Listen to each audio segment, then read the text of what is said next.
Les maladies inflammatoires de l'intestin sont des maladies qui sont difficiles à vivre, qui touchent des gens jeunes, qui souvent impactent leur qualité de vie. Et c'est vrai que dans ces conditions, l'entourage est extrêmement important et le soutien de l'entourage est important.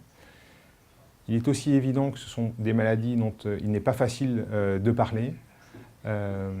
Cependant, on conseille réellement aux patients de parler de leur maladie avec leur entourage proche afin que l'entourage soit au courant de la maladie, des symptômes et des conséquences possibles. Dans la prise en charge au quotidien de ces maladies inflammatoires de l'intestin, il est extrêmement utile pour le patient lui-même, mais également pour le médecin qui le suit, d'avoir une activité de la maladie ou un calendrier journalier ou hebdomadaire des symptômes liés à la maladie qui est généré par le patient lui-même.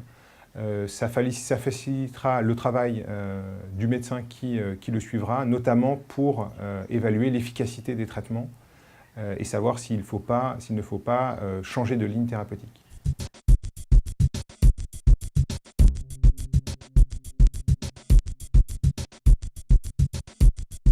Les maladies chroniques inflammatoires de l'intestin touchent les sujets jeunes et particulièrement les femmes, donc une population potentiellement à risque entre guillemets de grossesse. Et donc l'interaction entre ces maladies et la grossesse a relativement bien été étudiée. Ce que l'on sait aujourd'hui, c'est que le plus souvent la grossesse se passe très bien si la procréation a eu lieu alors que la maladie intestinale était bien contrôlée.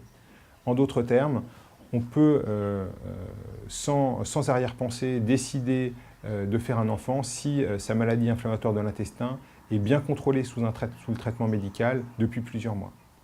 En revanche, si la procréation a lieu dans un moment où la maladie inflammatoire de l'intestin n'est pas contrôlée, le risque de complications au cours de la grossesse est important.